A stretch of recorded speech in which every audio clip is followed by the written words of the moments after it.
she wore this like sweatsuit outfit that I got from Microsoft. So, and then we played Secret Hitler, which is a wonderful board game. It's so much fun.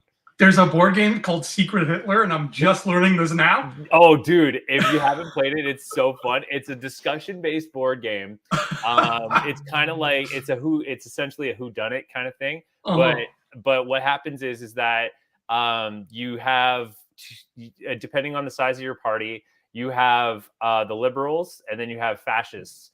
And then one of the fascists is Hitler. And the whole object of the game is to figure out who the fascists are, and on top of that, who Hitler is. And the liberals have to make sure that always liberal policies go in, or if fascist policies go in, and Hitler gets elected. That's hilarious. So it sounds kind of like Mafia. Really fun. Sorry? Sounds kind of like Mafia or It's exactly like Mafia. Exactly like it, yeah. But there's like things you can do once you get to a certain point. Like if certain fascist policies are in place, then you could start the fascist party could start murdering like liberal party members and like get their policies in more. It's really fun. We had a great time. But that's like a big deal that was your first Christmas, dude, in your brand new house that you guys got to host. That must have felt so special, man. I'm so happy for you. How did that feel? Honestly, it's kind of like a very happy, numbing feeling. Like, it's like I don't know how else to describe it. But it's those moments where you feel that life is different. You know what I mean? Like life is like you get so stuck in your own way for like days and days and days, and then when something like that happens, you realize that like life is different now. You know what I mean? And it's a wonderful feeling, and it was nice too, because like the other thing that happened during the holidays, and this is kind of like what the holidays are all about, is that my brother-in-law, he wanted to play a lot of like Nintendo Switch, but he also wanted to watch a lot of Marvel. He hadn't seen Guardians of the Galaxy Volume 3, and he wanted to watch Spider-Man Across the Spider-Verse. He hadn't seen that either. So it was cool to do that, because it was just kind of like it reminded me of going to see movies not only with yourself but with my brother, right? Yeah. So it was just nice to have that feeling, and then So and then we played Nintendo, and we played Super Mario RPG, and it was kind of like this nice. It was that nice moment of just reminding me of all the times like I would rent a game with my brother, or like go watch a Marvel movie, that kind of thing. That's beautiful.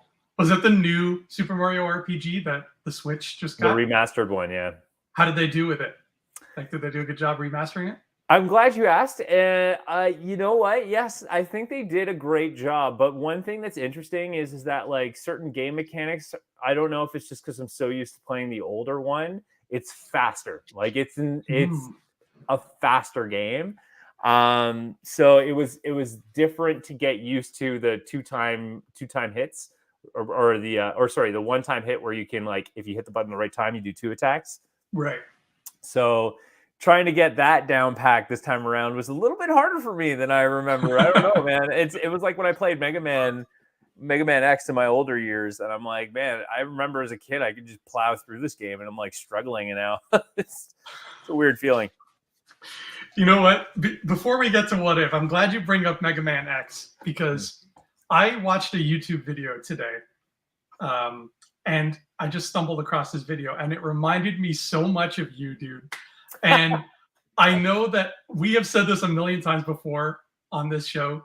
We've talked about how there is a parallel universe out there somewhere where you and I got to grow up together as kids and experience like the 90s together, because it would have just been bananas.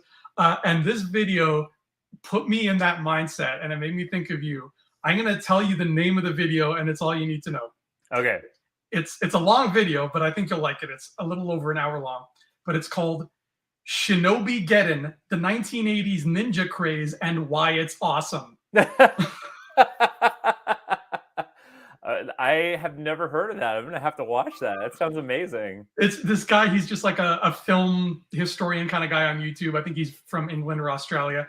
And in this episode of his show, he just talks about, like, at length in detail, he talks about the craze that went on in the 80s where everybody was making movies about ninjas, and how it started with like some small stuff in the late 70s, and then it became this whole fad where like everybody was making them out east in Asia, and then the Americans started getting in on it, and they made those American ninja movies or whatever, and how it eventually snowballs.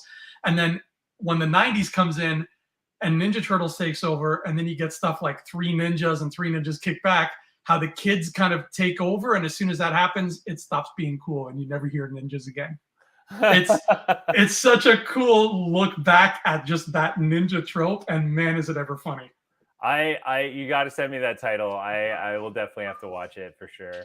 I will, and it's every step of that way, man. I was like, this has Ryan. Like, again, if we had grown up together in that sweet parallel universe out there, we would have been watching all of these films together. Oh, 100%. You know, it's all, even like the cartoon shows that we would have grown up watching together. I just saw a news article that a documentarian in Vancouver got all the source tapes for Reboot, and they're looking for someone. They're looking for someone who has the actual type of player to run it, so they can do this incredible documentary on Reboot. Oh, wow. I hope they get to do that. Yeah. I really hope they get to do that. Meeple Monkey has joined us in the chat. Hello, Meeple Monkey. We are going to be talking What If Season 2 today, but we're just waxing poetic on ninja movies right now, and the ninja fad that hit the world in the 1980s. I'm going to send Ryan the name of that video right now, because I think he'll love it. And by the way, welcome to Infinity Rewatch, everybody. I'm Andrew Fantasia. What's up, everybody? Happy New Year. I'm Ryan J. Marvel. Hey, that's right. It's Happy New Year. Happy 2024. I hope everybody's 2024. We made it. We survived. We're here. Nobody has the plague. And even the ones who do have the plague are going to be okay. I think. I hope. But I hope everybody's 2024 is A, full of more ninjas, and B, even better than you originally wanted it to be.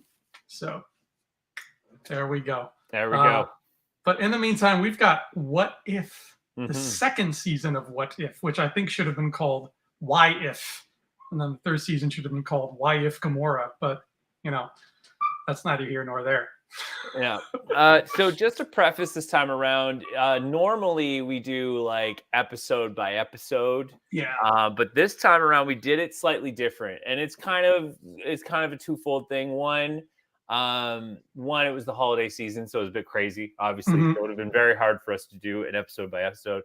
But two, what I do like about what we did was, you know, this was the first time around that we just like, we'll watch the whole thing and let's just look at the big picture here of like what season 2 is all about, with maybe some nuggets of like what we liked throughout the season. So this is kind of a new approach to it. We'll do the same for Echo, because Echo is coming all out in one go. But positive note on Echo, just for a moment, is that they officially confirmed that all of Daredevil's backstory from Netflix is officially MCU canon. When did they confirm this? They confirmed that when the last trailer just came out. For Kingpin, because they included clips from his backstory in the Netflix series. That's fantastic. I didn't see that trailer. I saw the new poster where it's all the sign language poster. It's a great poster. Wow. Okay. So Daredevil, the show, happened in canon. It happened. It's officially. So for those of you who may not know, and it's interesting because I had a great talk with Isabel about this, because I was excited when the first Daredevil season 1, especially season 2, came out. I mean, and with all the seasons, to be honest, but like when season 1 came out and we saw the trailers for it and everything, like there was so much excitement around it. And there were some nice nods to MCU within the series. But if you take a step back, you kind of see that it's all reactionary. It's not intertwined. That was the TV shows of Daredevil, those like Netflix series. It was very similar to Agents of S.H.I.E.L.D. They'll make mention to it, but there's very little interconnectivity of the whole thing. Yeah. So what this means is that when you go in now with these characters, especially when you see Big Willie Kingpin, you know now going into Echo, you know his history. If you've seen Daredevil, you now know the history he's coming in with. So now the question is like how we've gotten past all the origin stuff. We're now seeing how this character plays in the MCU, and we've already got a chance to see Kingpin in the MCU in Hawkeye, and the beginning of the how it's intertwined is essentially the message that he has lost a bit of his empire and he's trying to get it back. So and now especially too, you can probably go back to season 3 with Bullseye, and you can go and find out like like where exactly he left off and what he's coming into. We kind of saw a bit of it with Daredevil in Spider-Man. He's already just kind of continuing on with his law. But what begs the question now, especially with the Netflix series, does that mean that the entire Defenders run is all canon, or are they just cherry picking Daredevil specifically? Right. It could go either way. Yeah, because it could go either way. Because if you take the Daredevil series, there's only some small nitpicks of mentions of what took place with Defenders. And especially too, minus like if you look at like Elektra, you can literally disconnect Elektra from Defenders and literally do Daredevil season, and it's perfect because it's like Elektra died, that was it. Like, you know what I mean?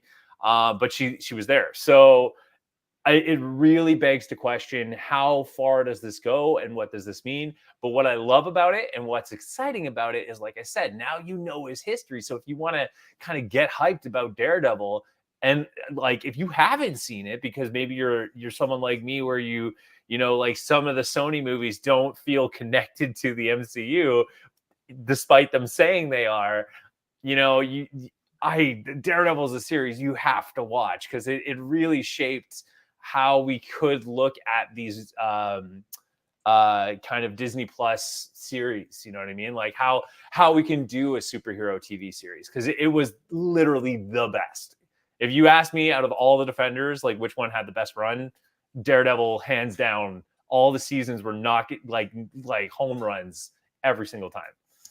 So wait, are you trying to tell me that the immortal scene where Michael Keaton is speaking to Jared Leto and he says stuff about Spider-Man, and they were clearly not even filmed on the same day in the same location, and Jared Leto's reacting to an entirely different character, you're telling me that's not part of the MCU canon? I don't feel like it is. I don't feel like it's total. I know you're joking, but like it's total garbage is what it is.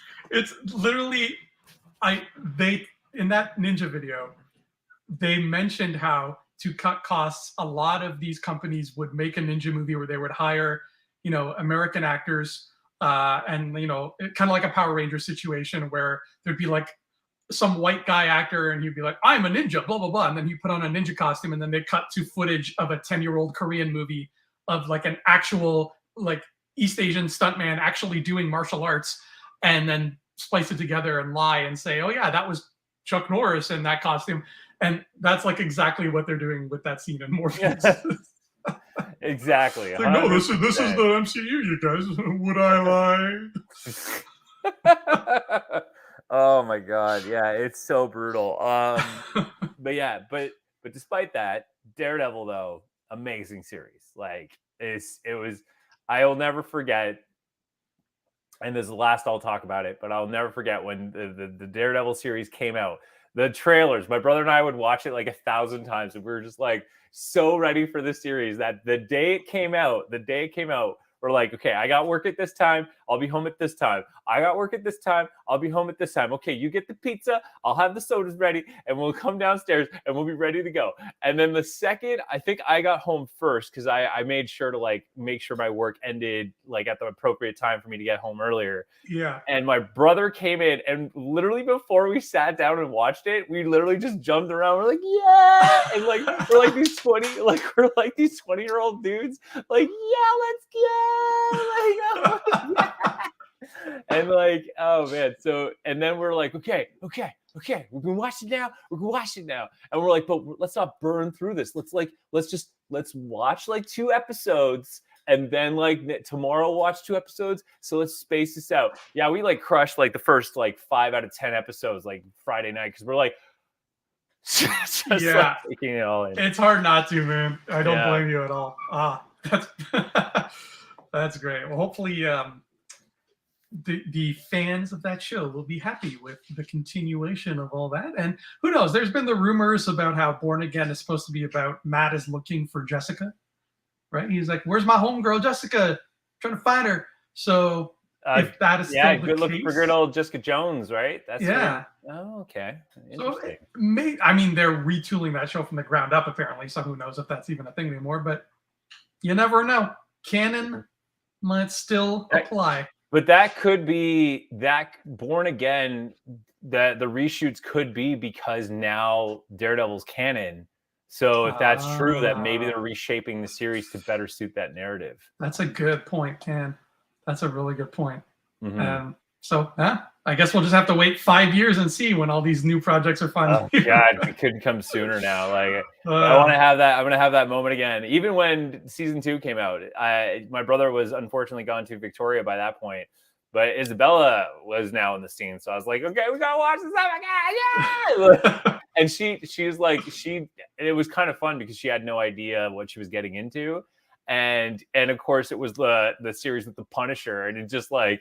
They obviously took that Punisher to the level that needed to be. And they're like, I like the scene where the Irish mob's torturing him. He's just like, he's like, oh, helps me with the nerves. And Punisher's like, oh, got nerves, do you? Just like pure tough guy attitude. And he takes like a freaking screwdriver or a power drill into the knee. Oh, so good. This is why we watch Marvel content, people. Gladiator, deathmatch, good stuff. I watch it for torture and Irish mobs. That's what I'm in for. But until we get Daredevil, at least we have what if Nebula joined the Nova Corps? The question on everybody's mind. What if she joined the Nova Corps? Yeah. So you're a Nova Corps guy, or at least you're a Nova guy. Yeah, I like Nova. Richard Rider, man. Richard Rider for life. So with this first episode, we don't have Richard Rider, but we do have the Nova Corps. How do you feel about it? So, okay. So first of all, just to, for our viewers to understand, and I'd say majority of them are regulars that watch the Snow Where I Stand with What If. And that is that I went in this a little reluctant, not really excited for this. Cause like, to be fair, it is just a smorgasbord of, oh man, just like weird jokes and like, just like chaos, pure MCU chaos. With like no rules or restrictions here. They just decide to do whatever they want and just go crazy with it. So what if Nebula joined the Nova Corps? Now, there is potential with this, especially season 2 proved to me that they could do some really clever things with What If. But they're not quite there yet. So what if Nebula joined the Nova Corps was more of a Blade Runner take on Nebula's story arc within, this whole, like, if she betrayed, Ronan and all that, joined the Nova Corps and, like, prevented them. And they did this, like, shield to encapsulate them in the city. Overall, I felt it was kind of slow, but there were some cool concepts that I really like. It was good to see more Howard the Duck. And again, this is a good example. And I'll probably be saying this a few times throughout the season, it's a good example to really play around with characters we don't see a lot and dive deeper into kind of cool stories that they could be a part of. Because it's like, this is the time. Like, I'm surprised they didn't even put Nova in this. Like, why not? Like, if the story's all what if this and what if that, why not talk about like Richard Rider's Nova? Because, like, again, you could test out with audiences on a character that, like, how would they play in the MCU? And because, like, you're using actors who, would play these characters in the real life movie, this is the time to see how these characters measure up and kind of play with other characters. And then when you introduce them to the MCU, there's more reason to watch the Disney Plus series because it's like, oh man, I saw Nova in What If, man, and he did all this cool stuff. So there's more excitement there. Now, again, I like the theme that they did, this kind of like Blade Runner-esque, whole thing. And they even brought in some characters that we haven't seen in a while. They brought in Jude Law's, what's his name? That Yanrog. Yeah, Yanrog. There you go. Mhm. I brought in Yanrog, and it was all really fun and cool. But like at the same time, like this is a tame story. This is very Yeah. tame, but fun. It was. I don't have much to say about this one. I agree. It is tame. It's a little tame to look at. I think the Blade Runner visuals look awesome in live action, but in this form of animation, they just kind of look whatever. It was nice seeing Howard. That's another thing.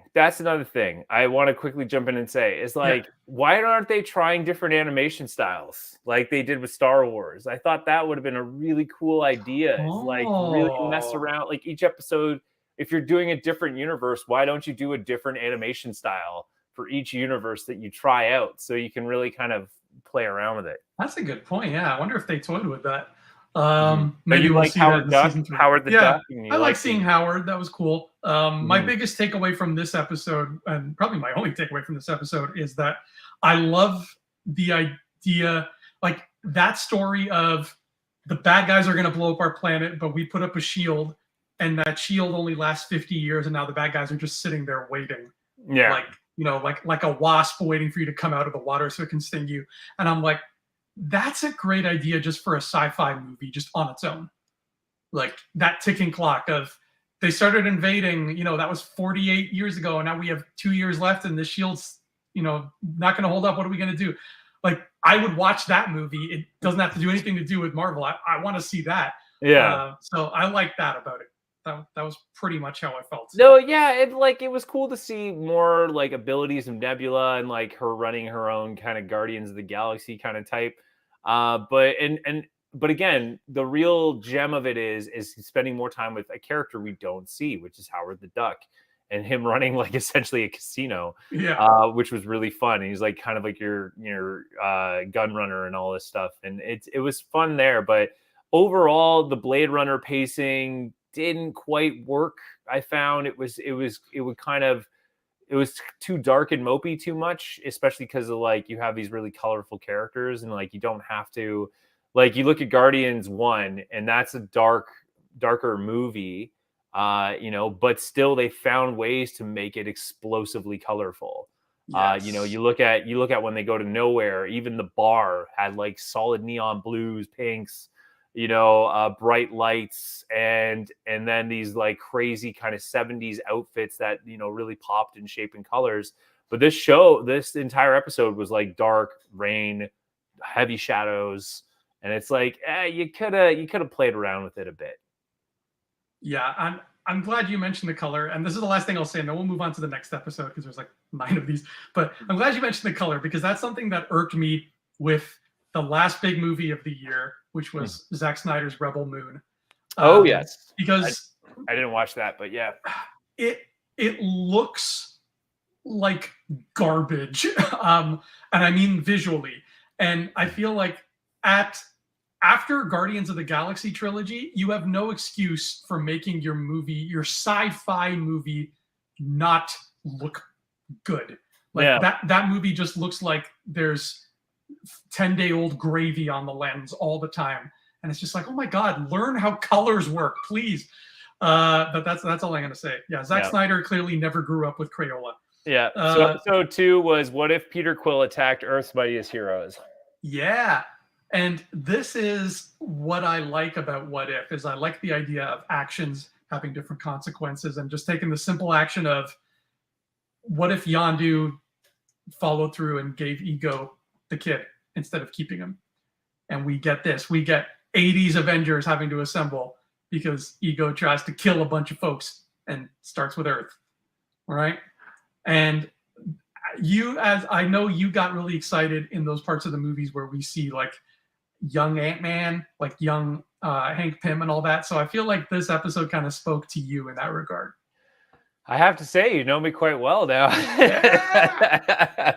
That's exactly how I felt. I'm a big fan of like when they go for like a retro futuristic approach in terms of how they want to tell a story. And this episode works in 2 ways. One, yes, this is when What If is properly executed, in the sense of like, what if Yondu took Peter Quill straight to Ego, and what happened there, right? And the second part of this that I really like is that we got to see in Ant-Man the sort of the early Avengers before the Avengers, you know what I mean? Mhm. And I love that. I'm like, that's where I live, because we get to see heroes that we don't get to see too much, like Goliath. We get to spend time with the MCU version of Goliath with good old Bill Foster slash Mr. Fishborn. So I was all excited for that. I was like, yes, let's go, Lawrence. Let's see what you got. And so it was fun to watch them all interact and see like the different kind of heroes that we get. And I love that they had like Winter Soldier all pegged out. And the other thing I like too, especially as well, is kind of the Captain Carter story arc building out. There's Mhm. one thing I am appreciating about What If now is this multiverse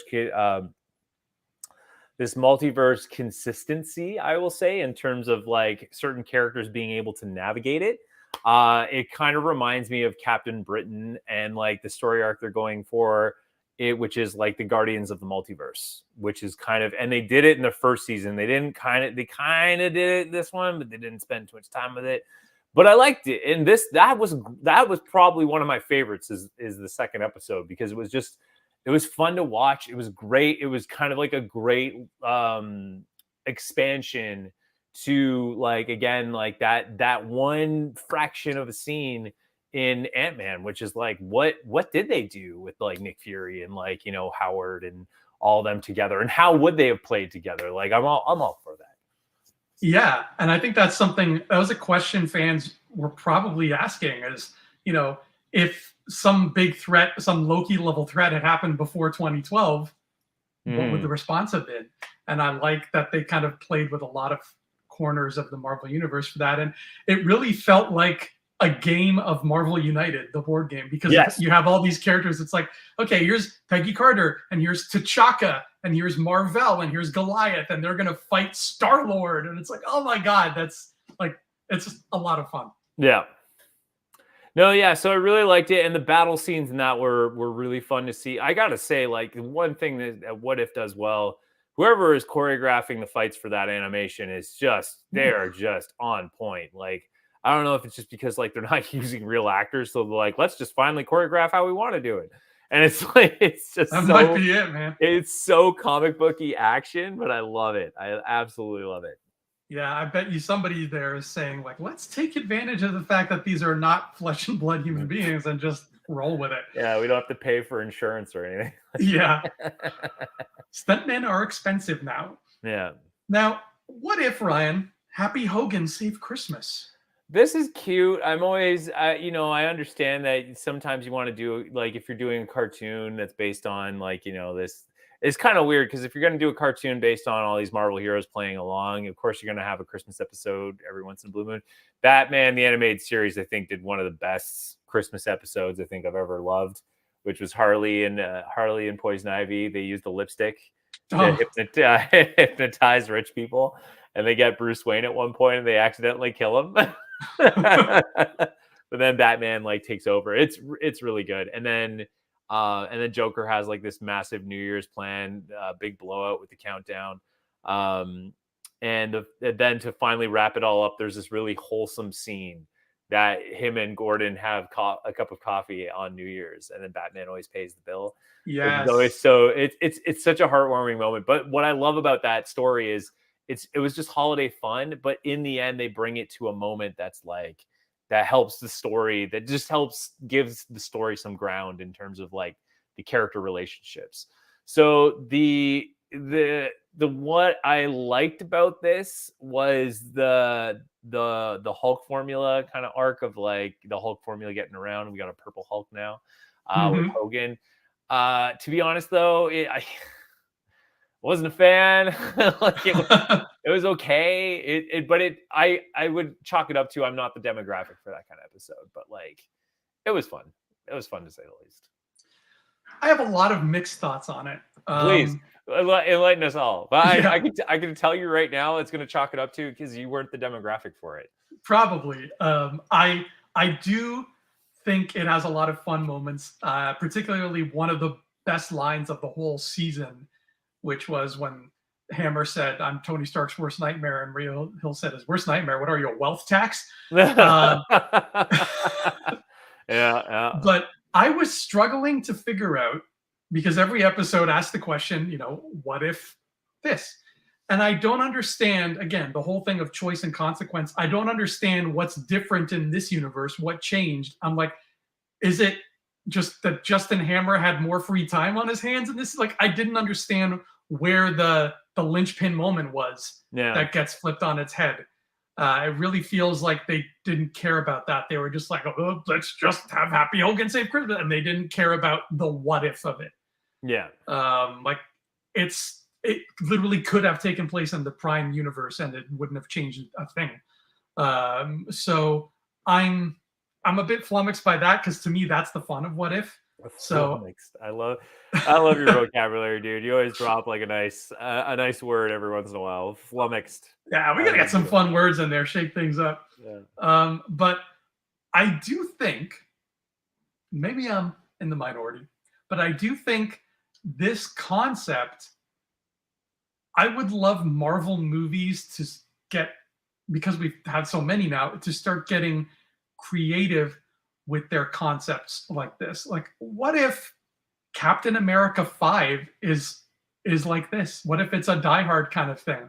I mean, you can have your giant Avengers movies where it's like battling for the future of the galaxy, whatever, but what if,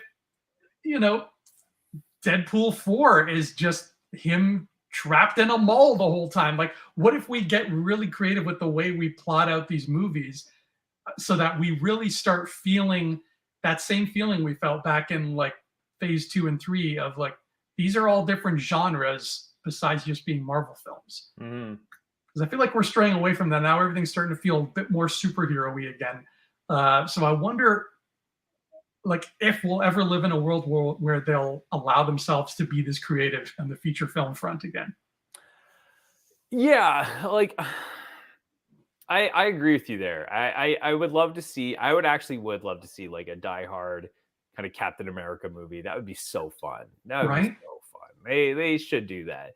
Like, but that's also kind of the issue though, because the problem, and I think the biggest problem with the MCU overall is the machine is too big now to do these kind of one-offs anymore. Everything's got to add up to what's going on in the overarching story. It has to.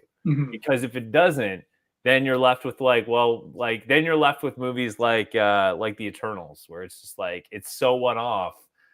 And yet for now, but you have a freaking giant Eternal in the middle of the ocean and no one's talked about it. Like, some plane must have seen it or something. Like, why isn't if I was living in the MCU world right now, I would be questioning why I should even go into work anymore if that's a thing.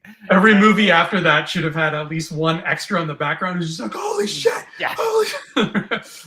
Just hyperventilating in like paper bags, like like that kind of thing. But yeah, like exactly. But you're right though. Like, they should play around with the themes of the movie a little bit, just to kind of spice it up, as opposed to doing these kind of slightly similar superhero movies. But yeah, like, and again, you look at the X-Men cartoon as like that thing is your blueprint to doing any superhero movie in any way, shape, or form. You can take one episode and turn that into an entire movie if you wanted to. Exactly. It's so easy. It's so incredibly easy. Like, and to be fair, I don't want to say it like it's easy in the way that like, oh, I could do it, and why aren't you, like, Marvel, why aren't you paying me to do it? Kind of they have obviously very talented people who have the experience to build it. But what I'm saying is like, Kevin Feige struggled in the early parts of comic book movies because no one would listen to him. No one. Yeah. And I think there was an interview, or maybe that book you've been reading. I can't remember. There's someone reiterated it back to me, but I remember reading in an article that, like, when Bryan Singer was working on X-Men, he was talking with Hugh Jackman, and Hugh Jackman's like, should I read the comics or whatever? And Bryan Singer's like, no, I want to do something different. And it's like, well, I understand you want to do something different, but all the work's done for you. In work, they always tell me the same message, which is work smart, not hard. And I know Kevin Feige had said that in the early days, he would say, look, the answers are right here. The answers are right here. This is all you need. And if you just run with it, you're going to be great. And that's exactly it. But you take any episode, like one of my favorites is Weapon X Lies and Videotapes. Right. That is such a great episode of Wolverine's backstory that like it doesn't even answer what his backstory actually is. It makes him question his life even more, but it's still like a whole nugget of his life that's so worth it. And then going back to these kind of one-off stories is I think Marvel's too big now to not kind of dive more into these stories and pull out like a more overarching experience that could build up to things. They have gotten bigger, you're right, but I think it can be done. It can be done with less effort than I think less effort than you would initially think. Like if you have this Die Hard concept, for example, and Captain America 5 has to pave the way for Shang-Chi 3 and Thor 6 because, they're bringing in Null, the symbiote king, whatever, and they have to prepare for it. You can find ways to sprinkle that in and still have this movie. And like it could work. And they almost did it in DC. You remember Supermax? That Supermax movie that they were going to make it back in like I think 2008, 2009. Maybe. This goes not ringing a bell right now. It was Green Arrow. This was before the Arrow show, I think. Oh, okay. But it was Green Arrow, and the whole movie is he's basically stuck inside a Supermax prison, and something went wrong, and all the supervillains have broken out. And that was the movie. And it's Arkham Asylum, the game, but a movie. Oh, that sounds so cool. Right? And they never ended up making it. I'm not sure why. But like it can be done. And again, like you said, they're all right there. All the characters are right there. All the work is right there. Take them. So maybe someday we'll get Supermax. But in the meantime, we've got What If Iron Man Crashed into the Grand Master, which is the weirdest title for this. It really should have been called What If Tony Never Made It Out of the Sky Portal, because that's what it is. Yeah. But obviously they might have thought of that title and realized that it doesn't make sense. And pretty much any other idea they come up with could sound better. Yeah. And they thought that this was the better option. So I didn't like this episode. But it could chalk it up to just not the demographic. Mm-hmm. If I made a toy line off of this, it could do really well because it's all like Hot Wheels. Yes. But like, yeah, I think it's too far of a concept. But again, like, we're getting to the part where I will really start liking what if could be. And but yeah, it's just this one was weird. It was just kind of a fun exploration of good old what's his name playing Grandmaster for a bit longer. Dr. Ian Malcolm. Yeah. Jeff Goldblum. Jeff Goldblum. I didn't spending more time with Jeff Goldblum. Yeah, I mean it's spending time with Jeff is always great. That I wouldn't say this is my favorite one either, but I do have two takeaways from it. One of them is Tessa Thompson is gorgeous even as a cartoon character. Yep.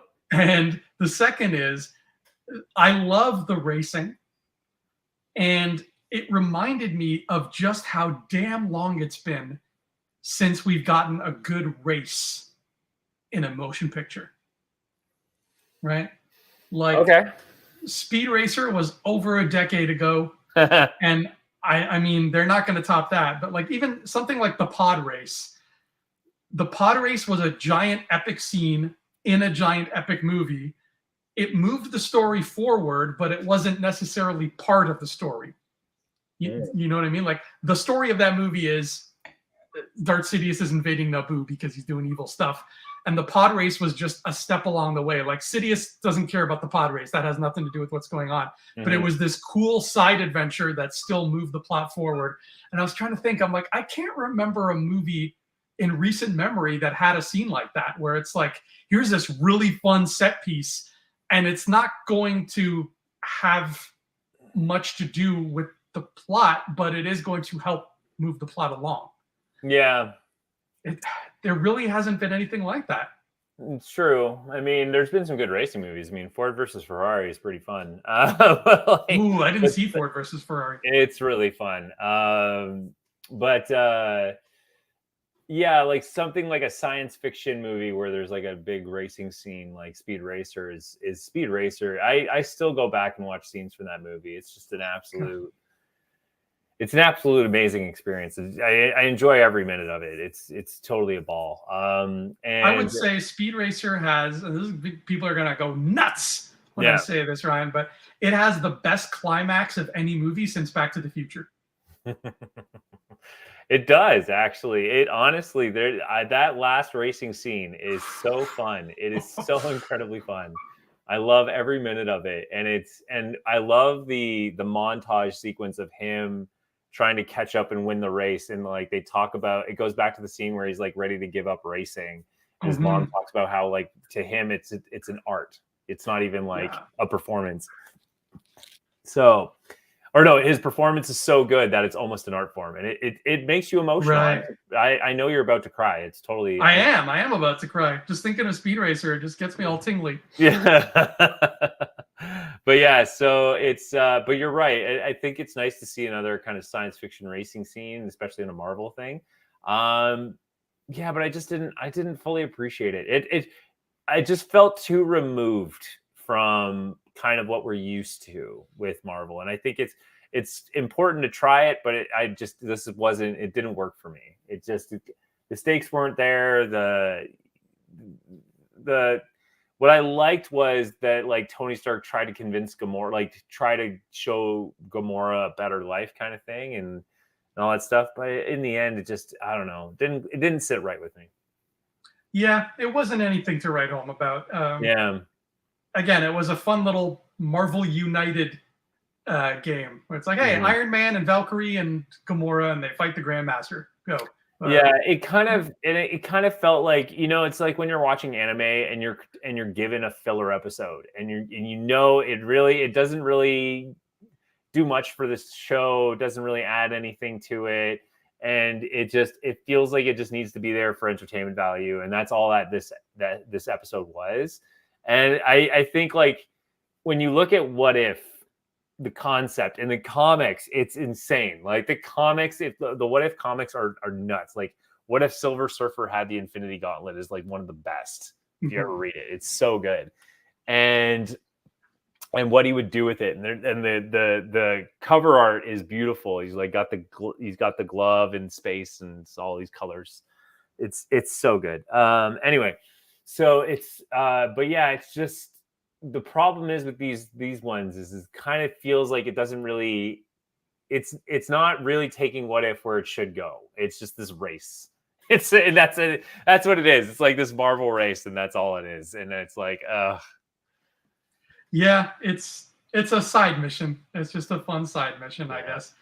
I thought of one other example of a scene that has, it doesn't have to do with the plot, but it moves the plot forward, is in the Harry Potter movies when they play Quidditch. Yeah. Like, oh, that's fun. They didn't have to include that, but I like to see that. It's a cool. But then you take that and then you make an entire episode about it. Yes. And like an offshoot. Is it really gonna, give you what you need? Like, you know what I mean? Right. But the next episode is one I did really enjoy. And I think this is where What If can really thrive. Is what if Captain Carter fought the Hydra Stomper? And that, to me, is where I start to feel like this is what If should be, is this kind of like, Guardians of the Multiverse kind of story arc. And it's perfect too, because it's kind of like it's its own version of Winter Soldier, but Captain Carter's version. And I really liked it. It was really fun to watch. It was really interesting, the different characters they brought in. I love that they went to this kind of like Black Widow, facility, or that it's like a town, and they have all these like robots and everything. Like, it's so good. I love that they kept the Shield kept the Hydra Stomper away from Carter, and on top of that, that the suit keeps Steve alive, which is really interesting. And I really, really had fun with it. It was really cool to see what Black Widow had done. And again, another missed opportunity here is like, why could they not bring back Taskmaster? Well, that's a thing, Ryan. That I have a big thing to say about this episode. Okay. That kind of makes me upset. I love the concept, like you said. Like, let's just, the last season it was the first Captain America movie, but with Peggy Carter. So let's just continue that and use the second Captain America movie. Beautiful. That's a great idea to keep following her story. But this is what made me upset. This is, let's see, 1, 2, 3, 4, 5. This is the 5th episode. This is the 5th episode. Fifth episode. So we see the Red Room, and we see Black Widow's mom, Melina, from the Black Widow movie. Why did it take 5 episodes before we saw a single character from the multiverse saga? What were they hiding them? Like, do they not like Shang-Chi? Do they not like Moon Knight? Like, why are they hiding these characters from us? We had to wait 5 whole episodes, and then they give us Melina. And then, like, thankfully, she's there to be this cool villain. And then thankfully, they give us Wenwu a little later. But, like, that's it. Where is everybody? You couldn't put one Eternal out of 30. You couldn't put one of those characters in What If. You couldn't have, like, Kate Bishop do something. Like, where are these characters? Absolutely.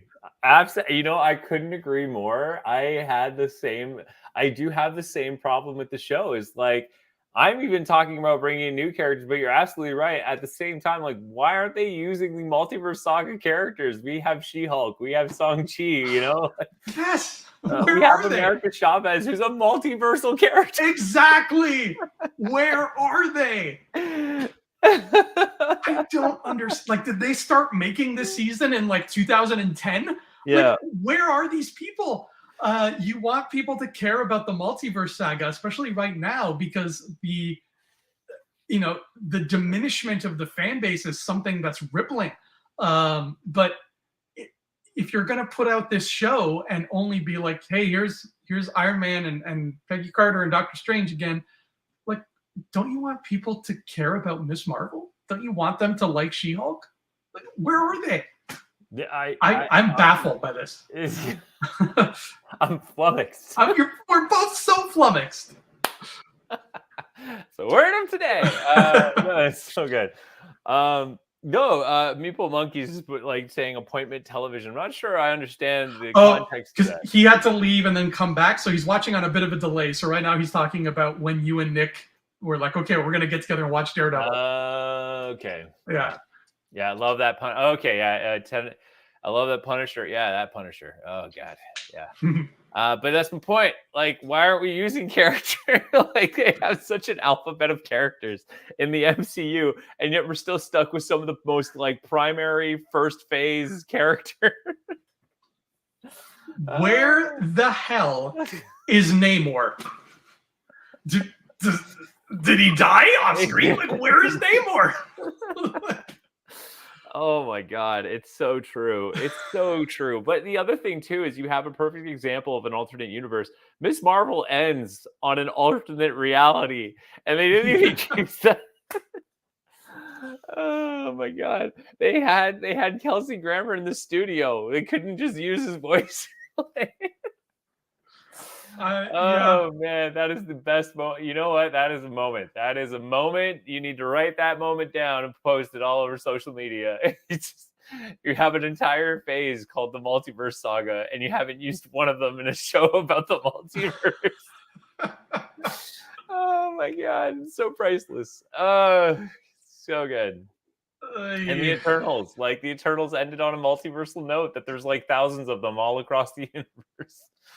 You introduced us to 13 new characters in that movie. You want us to care about them. It's been 4 years. Where are they? Yeah. Why didn't you put them in this show where you don't have to pay the actors to play them if you don't want to? You can draw Icarus and have some guy come up to a mic and say, "Hi, I'm Icarus," and we will be fine with that. You don't have to hire Richard Madden. Yeah. I don't know. I don't know. Well, okay. So speaking of characters, though, so the Captain Carter story is fun. Like that fifth Yeah, it episode is. is really good. It is really good. There's a lot of emotional structure there, and then the interesting part is that we have her get pulled through a portal, and I love that she's having this kind of like one-on-one with the Uatu now. So there's this mold building and this pacing now. It's like, okay, we now have a good kind of foundation for What If, and we already have our guardian of the multiverse with Captain Carter, who is a great character. It's a shame what happened to her in Doctor Strange, but I kind of see why they did it. But at the same time, like, again, there's so many multiverse versions. It's kind of like death is kind of irrelevant, though. Like, you just pull another Captain Carter, which I assume is. I always thought this Captain Carter was the one in the Multiverse of Madness, but it's not. Apparently not. Apparently not, because she would be dead. So, so here we have another one. But my point is that we have. She is a great character, and I do want to see more of her. Because she's a lot of fun, and she has a great story, and I love the relationship she has with Steve. It's really good. But going on to the next point, going on to the next episode, episode 6 is what if Kahori reshaped the world? They introduced a new Marvel character. Now I'm pretty sure she's like from the recent comics, like she's one of the newest characters. Oh, cool! So she's actually from a comic. I believe so. I'm gonna double check that, but I Nice. believe so. But yeah, it's. I know she's like a Marvel character, essentially, and like it was. But this is my point. It was perfect. It told a great story about Odin and like using the Tesseract and then how it created this world and gave people powers and the whole kit and caboodle. But it was a great origin story for a character that they finally used, and they used later on in the season. And it was a great way to test out to see how this character is going to play with others. And it was so fun to watch. And I loved the culture of it. I loved being immersed in it and really spending time with this character and seeing like, you know, like how they hunt, how they learn their powers, like all that. Like I understand that origin stories can get dull, but to give us that level of culture and immerse us in like in native culture and really give us this character was so fun. And that's like, it was perfect. It was that's to me is what if should be like, seeing how we can learn about new characters. And then if they work, you don't really need to do an origin story, because you can just say that, you know, this you just add this character into the 616 world or whatever you want to call it, and just you can go, oh yeah, this person can make references to their origin like Spider-Man did in Homecoming, and then you already know like, oh okay, yeah, I've seen their origin, then it's in What If, and it's perfect. Like it's just such a great way to test out characters, and especially too this character where we may I think there is rumors that this character will be in like the MCU at some point, like not in What If, but like in like the main stuff. The movies. Oh, I would love that, man. Yeah, this is a great episode. I love how your imagination would never dream about actions and consequences. Like you take this one pivotal moment of Surtur decides to destroy Asgard way earlier than normal. So that leads to Odin using the cosmic cube, and that leads to it falling to Earth hundreds of years ago. And now you have this indigenous tribe, I believe they were Mohawk, and they find this pond that the cube created. And it's like, that's so imaginative. And you would never be able to connect those dots beforehand, because it's like you would never see that coming. Right? So I love that. And it creates this cool new story with this beautiful world that they built up. And yeah, I think Kahori's great. I love how they brought her back and they had her interact with people. I hope she shows up in a movie. So just to correct myself, she's not from the comics. She's actually Marvel MCU's first original character. That's even cooler. I Right? really like that. And I love that they went the extra mile of like, we're not having them speak English because that wouldn't make sense. Like, I love that. I think we're at a healthy time in the film world where like you might as well just subtitle it. Like use that language. Why not? Like, like I grew up watching subbed anime. And it's like, Yes. like why aren't we just using that language, like using different languages now? And I love how even actually I think it's been in a couple of movies I've seen. Movies like RRR, which is, if you haven't seen, it's fantastic. Isn't it amazing? It's so good. It's like one of the it's like arguably one of the best movies I've ever seen. Yeah. And what I think it was what was the other one? Of course, it's Ip Man, the Ip Man movies. Oh yeah, with Donnie Yen. Those movies do a great job of just using the native language, and then if characters are like obviously they're mostly villains, which is understandable, but the villains who are English, they speak English, and then the characters just speak the different languages and in the same space, and it's totally cool. Like, why aren't we doing this? Like, Oh, I loved that. And so the fact that she's original is so cool, and I really hope we see her again. Like, I don't have much else to say about that. Great episode. Yeah. And then we go to what if Hela found the 10 rings? So essentially what's different here is instead of banishing her to hell, she makes that one little comment, and then Odin gets even more upset, and he takes away her powers and basically pulls a Thor one and banishes her to Midgard. Yep. And because this is countless thousands of years ago, she runs into Wenwu. It was. I love to see Wenwu again because I'm a big fan of the Mandarin, and especially what they did with him in Shang-Chi. It was couldn't ask for a better remodeling of that character. Is so good. This was an awkward one for me. I think they had a good idea. I just didn't like it. It didn't sit well with me. It was an okay story.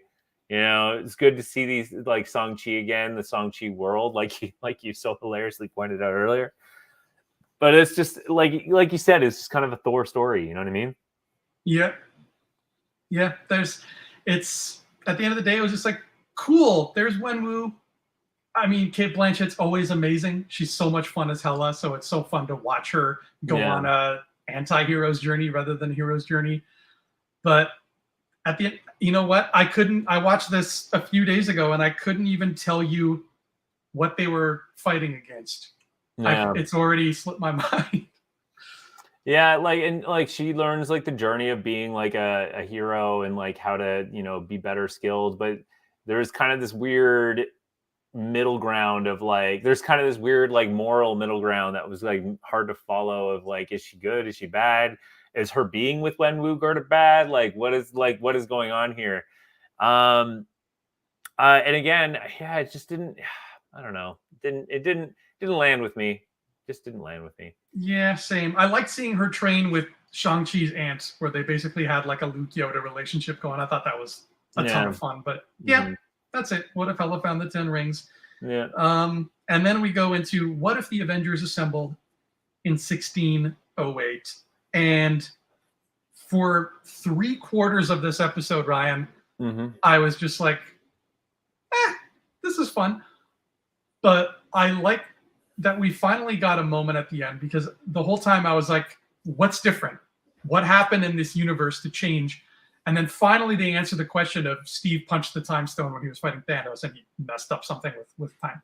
And I'm like, okay, cool. That's why we're in 1602. Because otherwise, if it's just, hey, here's the characters, but we're going to put them in these costumes, it feels like, and I think you'll appreciate this reference, it feels like a modern day Simpsons Halloween episode where you can tell they've run out of ideas to be like scary or to parody horror movies. So they're just like, let's have one segment of the Halloween episode where they live in the medieval times and like Homer's a dragon.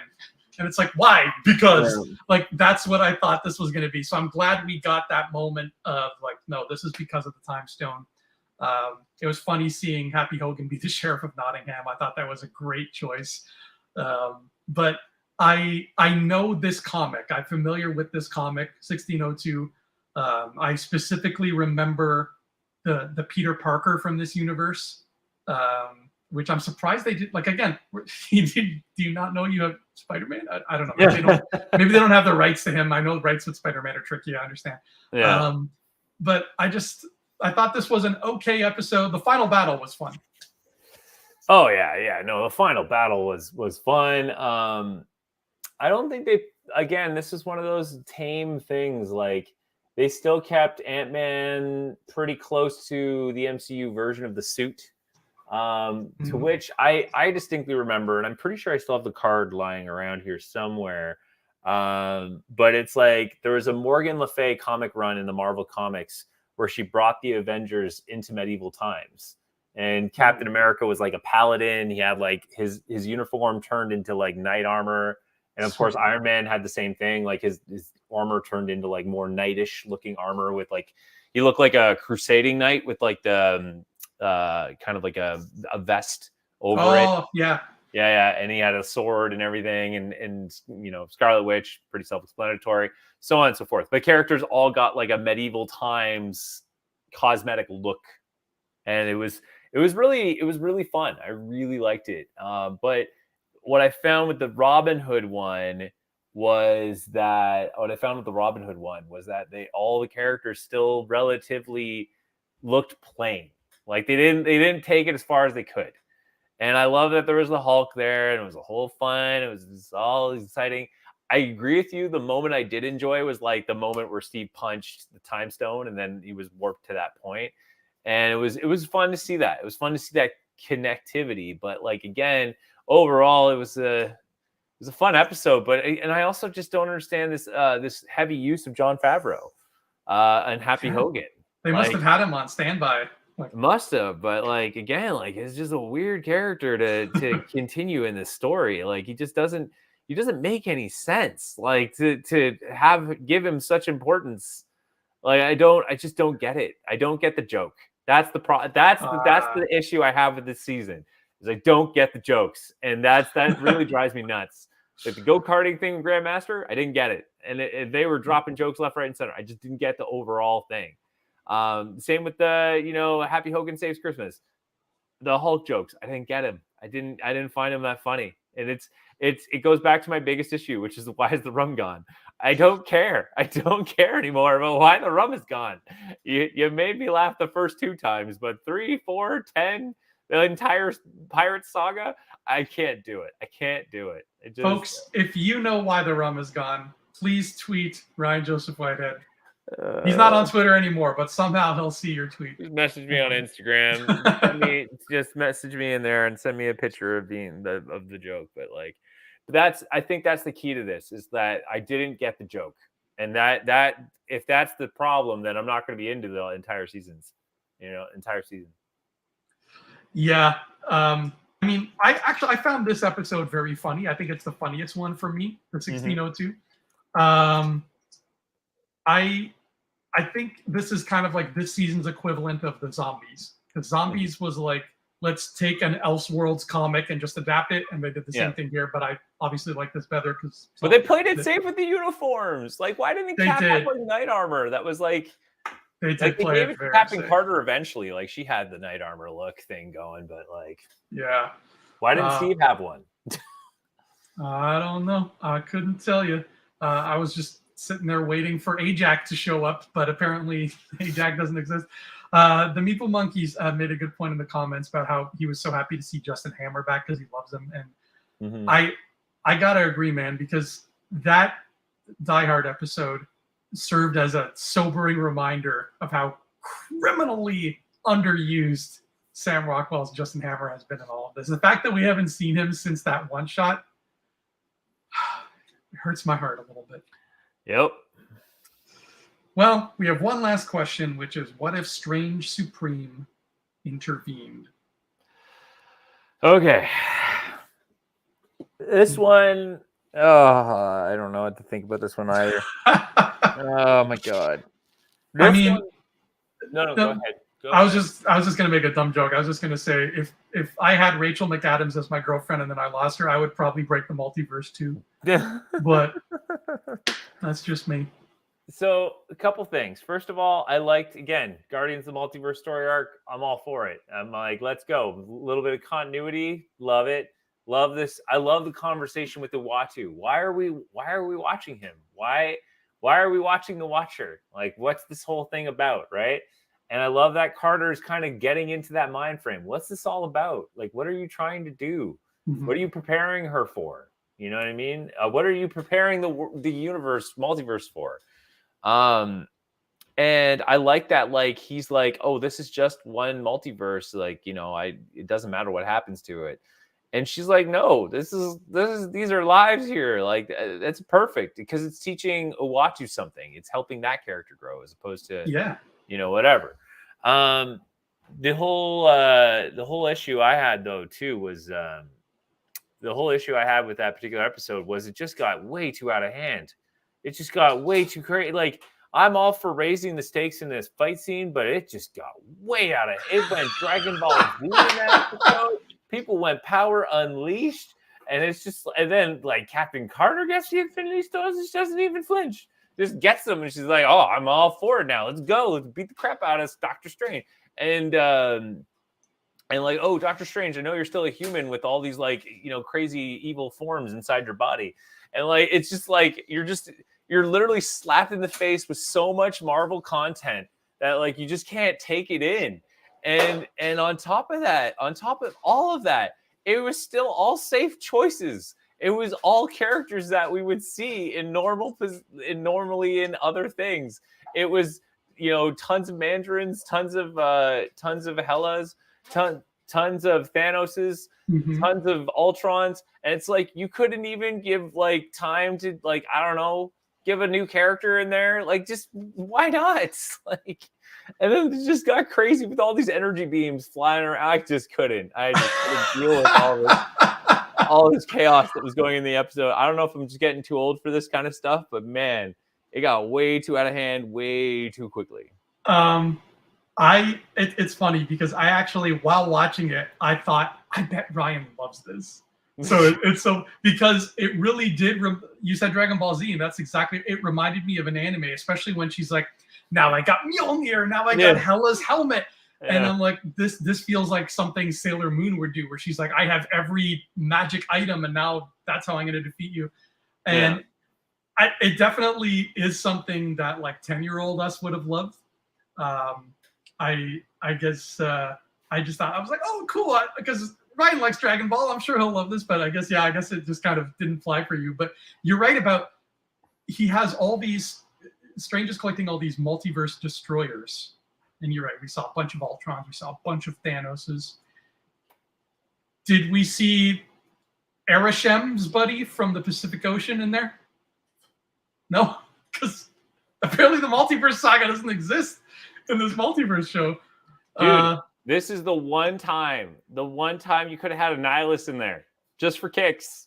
I guess Leslie Bibb was not free, but yeah, you're right.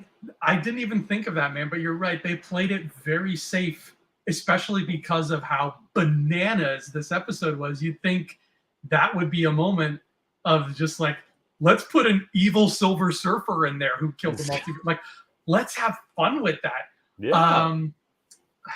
Onslaught. So, why don't we have Onslaught in there? Why don't we have Magneto? Why don't we have Apocalypse? He loves smashing things up. I wonder if anybody out there, some YouTuber, like dissected frame by frame and was like, oh, there's Onslaught. Like, but I doubt it, because the Marvel fan base is so big that somebody by now would have been like, some clickbait aggregate would have been like, Onslaught confirmed because of what if Easter egg. So the fact that we haven't seen that yet stands to reason that there is no. But this goes back to kind of my whole summary about the show. If the whole objective is there's a whole, time space, it's not a linear line, it's a prism of possibilities or whatever, then why aren't we seeing possibilities? Why aren't we seeing Blade? You know, he was introduced. We haven't even seen him yet. Why did we see him? Why didn't we see more Moon Knight? Why didn't we see a variant of Moon Knight? I don't know. Like, if it's all about this prism of possibilities, why are we staying safe with characters we already know? Why aren't we trying to take characters we know very little and then having them work with characters we've never seen before and giving us whole new territory to work with? Because then once we see that, we will want to see it in the universe we do love, right? So it's just I feel like this show has a really good idea, but it's because it's so safe. It just feels like filler episodes to buy time before we see Echo. And that's not how I should feel about this. And I was promised, Kevin, you promised me that, you know, the whole objective of this whole thing is to cross-pollinate characters and create this massive universe. You've done very little of that. It's been so tame. I think you're right, man. I think there is there's two brush strokes that would make What If a perfect show for what it is. And they didn't use either of those strokes. And No. one of them is, like you said, introduce Richard Rider, make us want to see him more. Yeah. And I mean, great. They did that with Kahori. Awesome. That's an original character. And it was arguably probably the best episode of that season. Right. Exactly. So why is there, after 2 seasons of this, why have they only done that once? What are they waiting for in that regard? And the second brushstroke is just what we've been saying. Like, you have all these characters that you introduced and people are waiting to see again. Why aren't you waiting? Why was there not a single Man-Thing or Werewolf by Night or Elsa Bloodstone anywhere in these 10 episodes? 1602 would have been a great place to put like a Bloodstone. Like, zero cameos. It's what it's all about. Yeah. There's a cameo right now happening behind you. Right? We have officially had more cameos than What If season 2. Yeah. Yeah, no, there you go. See, that's how it's done, people. It's a character you don't see much of, and then once they come in, you want to see more. Right? Exactly. So that's how you do it. But like, here's the thing. Here's the thing too. If the episode's if the whole series is called What If, and we the fans, the people who've been so dedicated to the MCU, hoping for moments we hear about, want things to happen, then What If should be, what if the Guardians met Nova? Totally, that would have been amazing, because then we would have been like, okay, this is what it would look like if they actually got Nova in the movies. That would make us go like want to watch that, because it's like, okay, I'm getting like, getting this. And it was like, what was another big one? There was another big MCU, but like there was another big like MCU rumor, and it was so close to happening that it didn't happen. And it was not Nova, but it was another character. It was just so close. Was it recently? I don't remember now. I don't know, but I remember hearing about it, and I was like, it'd be so dope if this happens, and it didn't. It wasn't even remotely close to it happening at all. But like another perfect example, like what if, what if, what if the Black Knight? What if the Black Knight never met the Eternals? Would he have met Blade? Does he go for the Ebony Blade? What happens with the Ebony Blade? We don't know. What if, what if Captain Britain helped Spider-Man in, that was what I was thinking of. There was supposed to be a Captain Britain cameo in Spider-Man. Interesting. What if Captain Britain helped Spider-Man in freaking No Way Home? All these moments is exactly what If needs to be, because we're talking about the potential of the MCU. That's what this is about, is the potential of the MCU. But you're staying so safe, and you're keeping the scope so narrow that we only got what if Captain Carter took the serum. Yeah. Or sorry, yeah, what if Peggy Carter took the serum? And we now have that answer. And the best part about that answer was we got her in the MCU movies with Doctor Strange and the Multiverse of Madness. So why can't we do that more? What, like, maybe we'll get Kahori now, because that's like, I hear that's what the rumors are now. You know, but like even Deadpool, this third movie of Deadpool is probably going to be the best What If episode we'll ever get. Yeah, that's a good point.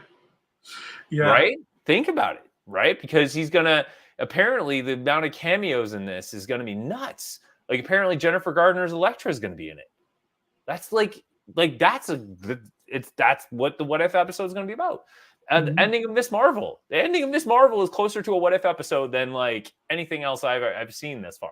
It really is. And I get it. I get that there's a lot of things that they don't want to put out there right now. Like, I get they would not want to put Wolverine in this show because we're excited for his debut.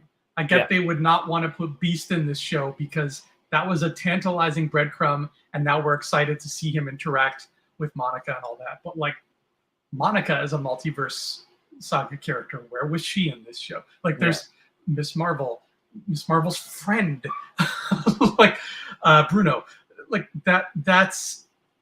It feels like a huge oversight. And you said narrow focus, and I think that's it, man. It really, it's fun stuff, but it's fun stuff glimpsed through a keyhole rather than through a prism.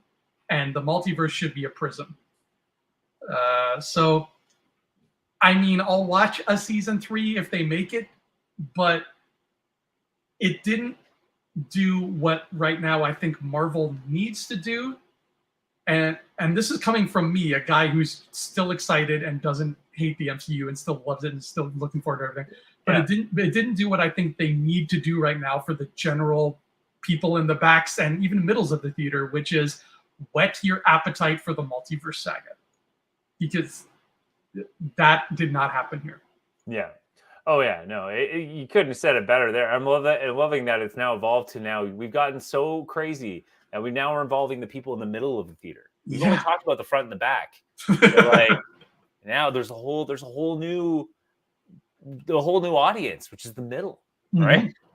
And isn't that what it's all about? Is like, you focus so hard on bringing new people in, but what we need to keep the old people, you know, you want to build that community. And you can't, I understand you can't focus too much on the loyal fans because the loyal fans will always go. And in the end, you're right. You yourself are still going to go to MC movies. I myself am still going to go to them. But to be fair, what's changing is my enthusiasm.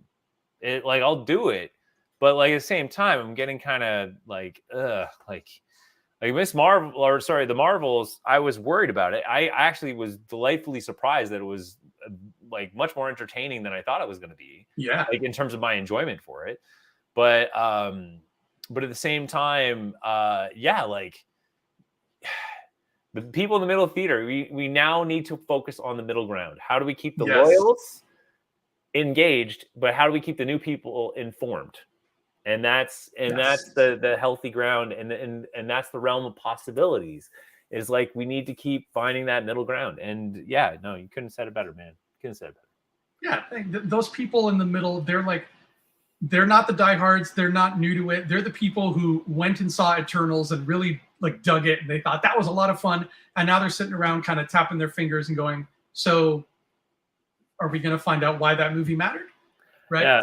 Are they actually immortal, or did we just kill them all and now they just Yeah. So that's the group that you're in danger of losing. You can't lose the people in the back because you don't really have them yet. You can't really lose the people in the front unless you do something devastating, because they're pretty much in for a penny and for a pound. But the people in the middle are going to fluctuate the most. They're the ones who are going to watch 3 movies and go, forget this. I'm going to go watch whatever J-Lo is doing instead.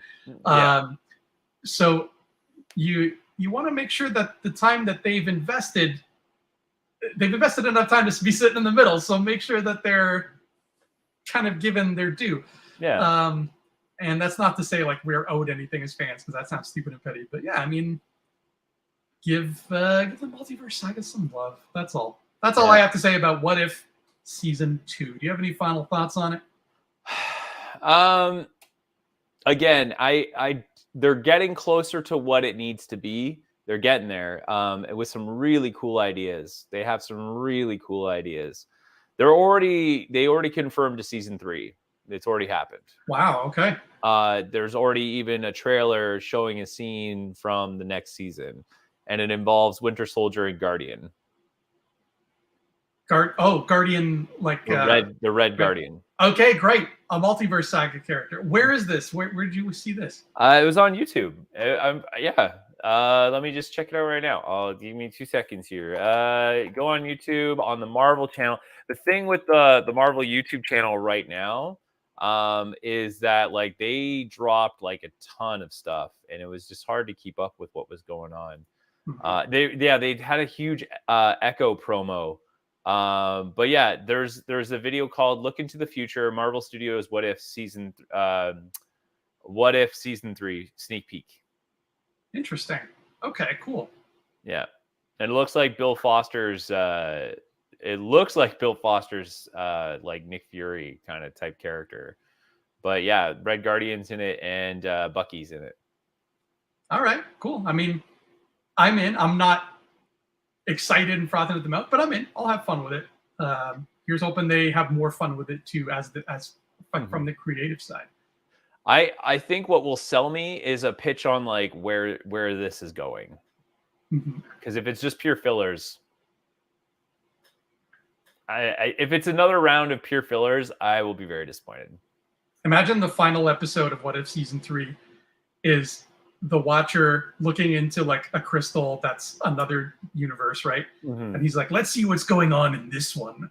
And then they zoom in on it, and it's just the X-Men theme starts playing. And then the next day, they release X-Men 97. That actually would be pretty cool. I would also love if the What If series ended on Uatu watching like the universe that we're following, the main one, the Prime, I guess it's called, and it gives you a scene that leads into whatever the next movie is, and then that movie takes off from that moment, right? You know what I mean? Like that is perfect. But even X-Men 97, I would love if it gets there. I can't wait to see X-Men 97. I'm really curious where they're going with this. Same here, and I can't wait for our Infinity Rewatch X to begin. Yes, that's oh man, I don't know when we're starting that, but oh my god. I guess anytime after Echo we can get that ball rolling, because I mean 97 doesn't have a release date as far as I know. Yeah. But we have a nice chunk of the year that's open, right? Yeah, we got quite an open year for Marvel, right? Which is good. I think they need the time to really get back to the drawing board a little bit, get back to that moment, and kind of nice full circle moment is like getting back to that moment where my brother and I are in the living room getting excited over Daredevil, because that's what we need. We want, like, I can't wait to see Blade. I want to see what they're going to do with them. They're even making a Blade video game that I'm super excited about. I can't wait to see that. But yeah, like I think it sucks as a Marvel fan, because like I'm now used to being fed 3 times a year plus shows, but this year is going to be real dry. Let me tell you.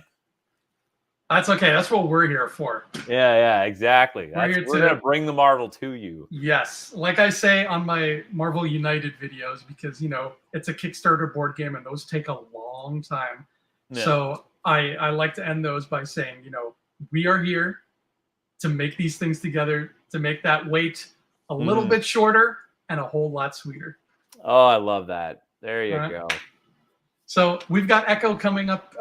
It's coming out on Wednesday, I think. So we'll pretty much soon? I think so, man. I think I saw on Wednesday. So it's coming. So we'll do just what we did here. Well, you know, Ryan and I will watch as quick as we can. We'll get that show under our belts, and then we'll do an episode of Infinity Rewatch that covers all of Echo, because it's only 5 episodes, I think. So might as well do it that way. And that's coming soon. And then after that, I will say that I'm very much looking forward to rewatching X-Men 1, 2, First Class. Those 3 movies are like my jam. I love them. I can't wait to rewatch them all. I can't wait to watch New Mutants for the first time. And more than anything else, Oh buddy, yeah. I cannot wait to have those moments in the podcast where we're just like, where were you in your life when this movie came out? Like that to me is the sweetest plum. For sure, honestly, I totally forgot. Yeah, I've not seen the Phoenix Saga, so I have no idea. Right. I have no idea what it's like. I am not looking forward to it. You know what? If the writer of the comic did not like it, I can't imagine it being. It's not great, but it's not terrible. Yeah. We'll get to it when we get to it, but that's all I have to say about it. It's not great, but it's not terrible. I do remember, and I've only seen Age of Apocalypse once, so I'm very curious to see how this plays out. But yes, I'm very excited for those 3 movies. X-Men 1, 2, and First Class are like my absolute jam. I'm very excited for that. And I do remember having some fun, cheesy moments of X-Men Origins Wolverine. I overall the movie's not great, but you know what? Despite popular opinion, I liked Tyler Kitsch's Gambit. I thought he had a healthy start. It's just the writing was really against him, but I think he had some promising moments. Yeah, the writing and the wardrobe department. But yeah, I can't wait to dive deep into that. But until then, anywhere people can find you that you want them to find you, preferably not in a dark alley. And preferably not on Twitter, or presently known as X. You can find me on youtube.com/expertzone. That is where I reside for my work. So the more you like and subscribe that content, the more I can continue doing the work I love. So I would appreciate that. And you can also find me on Instagram at Ryan J. Whitehead. And you can find me in the Land of Everywhere, which is the setting of We Were Wizards, the fantasy novel that I wrote and published and is now available on Amazon. Like literally now, you can open a tab to Amazon and dive into this world. Here's a sneak peek. Okay, there you go. That's all you get. I hope there was nothing tremendous that happened on that page. And also there's the second, or the next book rather, in the We Were Wizards saga. That's also available. I don't know what you're waiting for, why you haven't already clicked away and bought these books, because they are amazing. I'm biased, but they are. I love them. But anyway, that's Infinity Rewatch. That's What If Season 2. I guess we'll see you all for Echo shortly. Yeah, Echo. In fact, when we do the Echo episode, you and I will repeat everything we say once. It's gonna be great. Nobody will be annoyed. I promise. No, I'm super excited for Echo. If it means this is the first step into the world of Daredevil and the street level heroes, let's go. And Echo, Aquila Cox there. I am so excited for her. I loved her in Hawkeye. She was fantastic. I'm so excited for this. And I can't wait to see what this is going to do. So I'm so stoked. And I'm just as happy now knowing that Echo's like this Wednesday. Yeah. And I hope it's a step in the direction of Kingpin is in everything from now on. Yeah. Absolutely. So until next time, my friends, please have a marvelous day.